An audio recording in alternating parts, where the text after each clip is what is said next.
ನಮಸ್ಕಾರ. ನ್ಯೂಸ್ 18 ಕನ್ನಡದ ಡಿಜಿಟಲ್ ಕಾಂಟೆಂಟ್ಗೆ ಸ್ವಾಗತ. ನಾನು ಶರ್ಮಿತಾ ಶೆಟ್ಟಿ.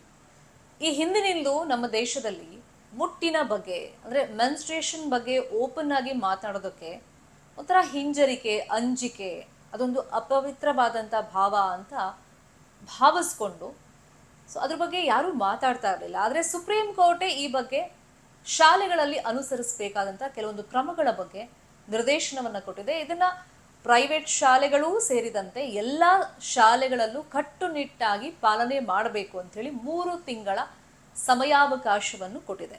ಎಲ್ಲ ರಾಜ್ಯ ಸರ್ಕಾರ ಮತ್ತು ಕೇಂದ್ರಾಡಳಿತ ಪ್ರದೇಶಗಳಲ್ಲೂ ಕೂಡ ಕಟ್ಟುನಿಟ್ಟಾಗಿ ಪಾಲನೆ ಮಾಡಬೇಕು ಅಂಥೇಳಿ. ಹಾಗಾದರೆ ಸುಪ್ರೀಂ ಕೋರ್ಟ್ ಗೈಡ್ಲೈನ್ಸಲ್ಲಿ ಏನಿದೆ, ನಿರ್ದೇಶನ ಏನು ಕೊಟ್ಟಿದೆ, ಏನೇನು ಸಮಸ್ಯೆ ವಿದ್ಯಾರ್ಥಿನಿಯರಿಗೆ ಆಗ್ತಿದೆ ಅಂಥೇಳಿ ಈ ವಿಡಿಯೋದಲ್ಲಿ ನಾನು ನಿಮಗೆ ಕಂಪ್ಲೀಟ್ ಆದಂಥ ಮಾಹಿತಿಯನ್ನು ಕೊಡ್ತಾ ಹೋಗ್ತೀನಿ. ನ್ಯೂಸ್ 18 ಕನ್ನಡ ನಾವೆಲ್ಲ ಡಿಜಿಟಲ್ ಮೀಡಿಯಾ ಪ್ಲಾಟ್ಫಾರ್ಮ್ನಲ್ಲೂ ಲಭ್ಯವಿದ್ದೀವಿ. ನಮ್ಮನ್ನು ಫಾಲೋ ಮಾಡೋದು ಹಾಗೇನೆ ಸಬ್ಸ್ಕ್ರೈಬ್ ಮಾಡೋದು ಮರಿಬೇಡಿ.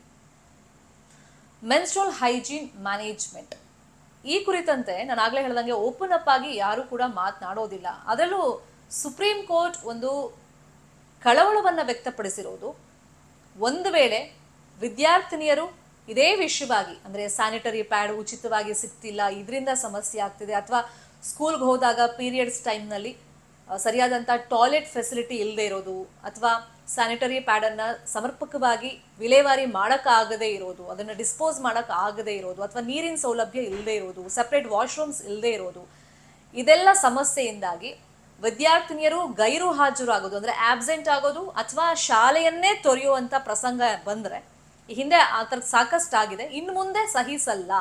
ಇದು ಕೂಡ ಒಂದು ಸಂವಿಧಾನದ ಹಕ್ಕು, ಅಂದರೆ ಮುಟ್ಟಿನ ಆರೋಗ್ಯದ ಒಂದು ಹಕ್ಕು ಏನಿದೆ ಅದು ಸಂವಿಧಾನ ಕೊಟ್ಟಿರುವಂಥ ಜೀವಿಸುವ ಹಕ್ಕು ವಿದ್ಯಾರ್ಥಿನಿಯರಿಗೆ, ಹೆಣ್ಣುಮಕ್ಕಳಿಗೆ. ಹಾಗಾಗಿ ಎಲ್ಲ ಶಾಲೆಗಳಲ್ಲೂ ಇದನ್ನು ಕಟ್ಟುನಿಟ್ಟಾಗಿ ಪಾಲನೆ ಮಾಡಬೇಕು ಅಂತೇಳಿ ಸುಪ್ರೀಂ ಕೋರ್ಟ್ ಒಂದು ಗೈಡ್ಲೈನ್ಸ್ ಅನ್ನು ಕೊಟ್ಟಿದೆ. ನ್ಯಾಯಮೂರ್ತಿಗಳಾದಂಥ JB ಪಾರ್ದಿವಾಲಾ ಹಾಗೇನೆ R ಮಹದೇವನ್ ಅವರ ಪೀಠ ಈ ಆದೇಶವನ್ನು, ನಿರ್ದೇಶನವನ್ನು ನಾನಾಗಲೇ ಹೇಳ್ದಂಗೆ ಎಲ್ಲ ರಾಜ್ಯ ಸರ್ಕಾರ ಮತ್ತು ಕೇಂದ್ರಾಡಳಿತ ಪ್ರದೇಶಗಳೂ ಪಾಲನೆ ಮಾಡಬೇಕು, ಎಲ್ಲ ಸ್ಕೂಲ್ನಲ್ಲೂ ಪಾಲನೆ ಮಾಡಬೇಕು. ಇದ್ರ ಜೊತೆಯಲ್ಲಿ ಮಕ್ಕಳಿಗೆ ಸೆಕ್ಸ್ ಎಜುಕೇಷನ್ ಕೊಡೋದಿರ್ಬೋದು ಅಥವಾ ಈ ಪೀರಿಯಡ್ಸ್ ಎಜುಕೇಷನ್ ಕೊಡೋದು ಬಹಳ ಮಹತ್ವದ ಹಕ್ಕಾಗುತ್ತೆ. ಅಂದರೆ ಇಲ್ಲಿ ಸಮಾನತೆ ಅಂತ ನಾವು ಸಮಾಜದಲ್ಲಿ ಏನು ಮಾತಾಡ್ತೀವಿ ಅಂದರೆ ಪುರುಷರಿಗೆ ಎಷ್ಟು ಹಕ್ಕಿದೆ, ಮಹಿಳೆಯರಿಗೂ ಅಷ್ಟೇ ಸಮಾನತೆ ಕೊಡಬೇಕು, ಹಕ್ಕಿದೆ, ಪರ್ಸೆಂಟೇಜ್ ಸರ್ಕಾರ ಕೊಡುತ್ತೆ, ಮೀಸಲಾತಿ ಕೊಡುತ್ತೆ.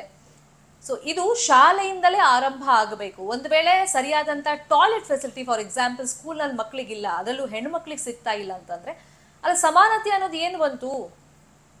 ಇದೇ ಪ್ರಾಬ್ಲಮಿಂದ ವಿದ್ಯಾರ್ಥಿನಿಯರು ಎಸ್ಪೆಷಲಿ ಹೆಣ್ಮಕ್ಳು ಶಾಲೆ ಬಿಡ್ತಾರೆ ಅಂದರೆ ಅಲ್ಲಿ ಪುರುಷರಿಗೆ ಆದ್ಯತೆ ಕೊಟ್ಟಂಗಾಯ್ತು, ಹೆಣ್ಮಕ್ಳಿಗೆ ಸರಿಯಾದಂಥ ಫೆಸಿಲಿಟಿ ಕೊಡಲಿಲ್ಲ, ಇಲ್ಲೂ ಅಸಮಾನತೆ ಕಾಡುತ್ತಲ್ಲ ಅಂತೇಳಿ ಸುಪ್ರೀಂ ಕೋರ್ಟ್ ಕಳವಳ ವ್ಯಕ್ತಪಡಿಸ್ತಾ ಪ್ರಮುಖವಾಗಿ 3 ವಿಷಯದ ಬಗ್ಗೆ ನಿರ್ದೇಶನವನ್ನು ಕೊಟ್ಟಿದೆ. ಅದನ್ನು 3 ತಿಂಗಳ ಒಳಗೆ ಪಾಲನೆ ಮಾಡಬೇಕು ಅಂತಲೂ ಸುಪ್ರೀಂ ಕೋರ್ಟ್ ಹೇಳಿದೆ. ಆ 3 ಪ್ರಮುಖ ವಿಷಯಗಳು ಏನು ಈ ಮೆನ್ಸ್ಟ್ರುಯಲ್ ಹೈಜೀನ್ ಮ್ಯಾನೇಜ್ಮೆಂಟ್ಗೆ ಸಂಬಂಧಪಟ್ಟಂಗೆ ಅಂದರೆ, ಒಂದು, ಸ್ಯಾನಿಟರಿ ನ್ಯಾಪ್ಕಿನ್ಸ್ ಕಡ್ಡಾಯವಾಗಿ ಉಚಿತವಾಗಿ ಎಲ್ಲ ಶಾಲೆಗಳಲ್ಲೂ ವಿದ್ಯಾರ್ಥಿನಿಯರಿಗೆ ಈ ಫೆಸಿಲಿಟಿ ಸಿಗಲೇಬೇಕು.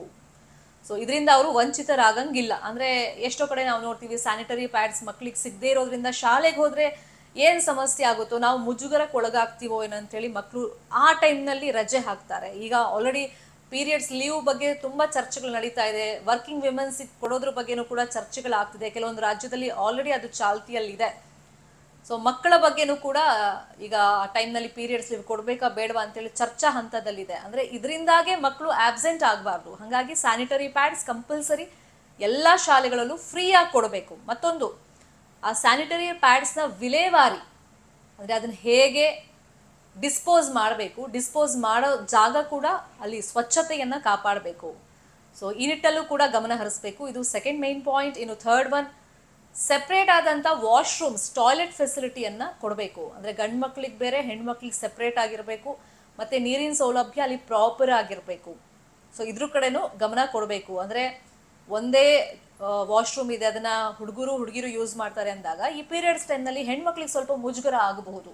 ಹಾಗಾಗಿ ಸೆಪ್ರೇಟ್ ವಾಶ್ರೂಮ್ಸ್ ಇರಲೇಬೇಕು. ಇದ್ರ ಕಡೆನೂ ಗಮನ ಕೊಡಬೇಕು ಅಂಥೇಳಿ ಸುಪ್ರೀಂ ಕೋರ್ಟ್ ಹೇಳಿದೆ.